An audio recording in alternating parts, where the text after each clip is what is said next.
안녕하세요. 오늘 여러분이 보내주신 자료들. 아, 이걸 보면서 AI 모델과 인간 판단에 대해 한번 깊게 이야기 나눠볼까 합니다. 네, 흥미로운 자료들이 많더라고요. 특히 완벽하지 않은 이 판단 도구들을 우리가 어떻게 하면 좀 더 신뢰할 수 있을까? 이게 핵심 질문인 것 같아요. 그렇죠. 맞습니다. AI 모델 평가 방법론 보고서도 있었고, 또 인식 신뢰도 향상 전략 같은 그런 내용들이었죠. 네. 결국 어떤 인식이든 사람이든 AI든 완벽할 수는 없다는 그 현실에서 출발해야 하는 것 같습니다. 그렇죠. 이번 분석에서는 이 자료들을 토대로 왜 단일 관점만으로는 좀 부족하고, 여러 시각을 종합하는 게 중요한지 그 핵심을 좀 뽑아보려고 합니다. 좋습니다. 그럼 바로 들어가 보죠. 첫 번째로 딱 와닿는 게 모든 모델은 틀렸다는 걸 인정하는 데서 시작해야 한다는 점 같아요. 아, 조지박스. 네. 네. 통계학자 조지 박스의 모든 모델은 틀렸지만 어떤 모델은 유용하다. 이 말이 딱 떠오르더라고요. 정확합니다.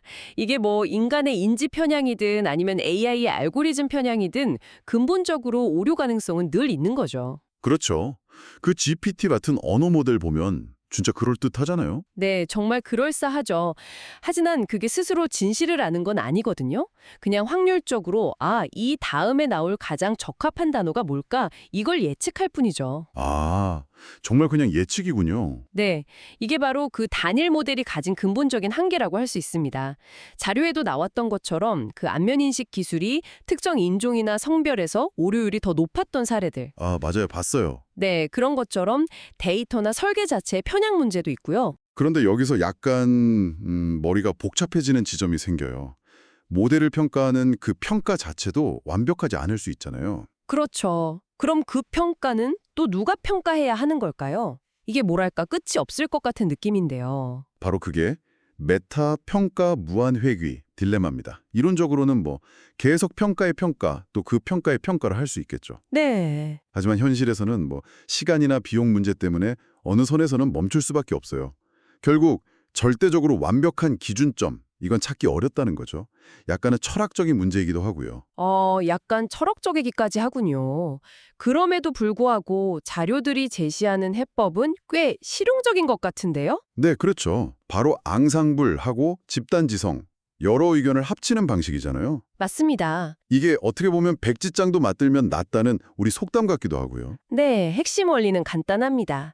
서로 좀 독립적이고 다양한 그런 여러 관점을 합치면요. 각자가 가진 오류나 편향이 어느 정도 서로 상쇄가 돼요. 아, 상쇄가 되는군요. 네. 그래서 전체적인 결과의 정확도나 신뢰도가 오히려 올라간다는 겁니다. 그 100년도 더 된 이야기인데 프랜시스 골턴의 소무게 예측 실험 있잖아요.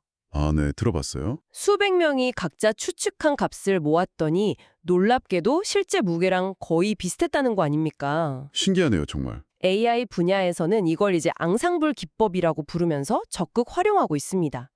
여러 개의 좀 보통 수준 모델, 이걸 약한 학습기라고 하는데 이걸 합쳐서 아주 뛰어난 모델, 즉 강한 학습기 하나를 만드는 거죠. 여러 의견을 합친다는 건 알겠는데 어떻게 합치느냐도 중요할 것 같아요.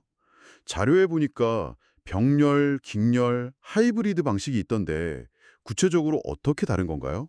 네. 좋은 질문입니다. 합치는 방식에 따라서 장단점이 좀 다르죠. 네. 우선 병렬 평가는요.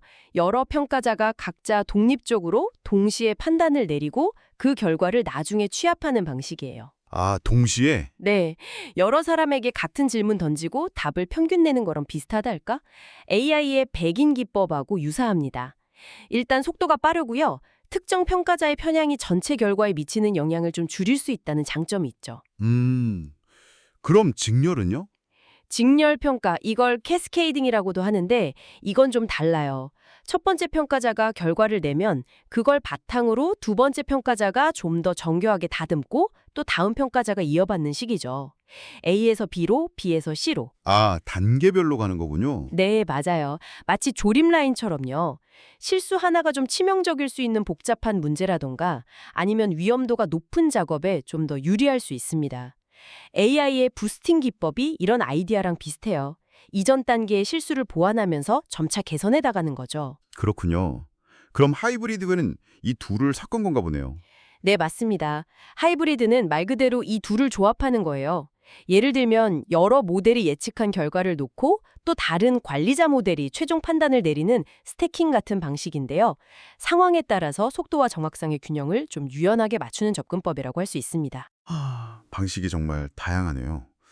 그렇다면 이렇게 여러 독립적인 평가자들이 만장일치로 같은 결론을 내렸어요. 그럼 그건 정말 진짜 사실이라고 믿어도 되는 걸까요?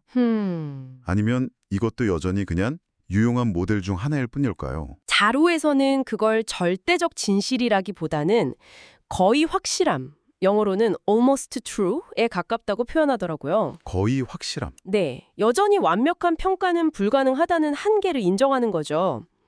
그 대신에 여러 독립적인 경로를 통해서 같은 결론에 도달했다면 그 결과는 상당히 믿을만하다. 즉, 실용적인 신뢰도를 확보하는 겁니다. 실용적인 신뢰도. 네.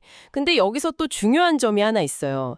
여러 평가자가 일관되게 같은 답을 낸다고 해서 그게 반드시 정확하다는 보장은 또 없다는 거예요. 아, 그럴 수도 있겠네요. 네. 모두가 똑같이 틀릴 수도 있거든요. 그러니까 일관성이 높다고 해서 반드시 정확성까지 높은 건 아니다.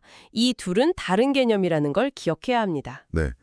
오늘 이야기를 쭉 정리해보면 결국 인간이든 AI든 하나의 시각만으로는 세상을 온전히 파악하긴 어렵다. 하지만 네. 서로 다른 독립적인 관점들을 좀 현명하게 결합하면 우리는 훨씬 더 나은 이해와 판단에 도달할 수 있다는 그런 희망을 좀 발견한 것 같습니다. 맞습니다.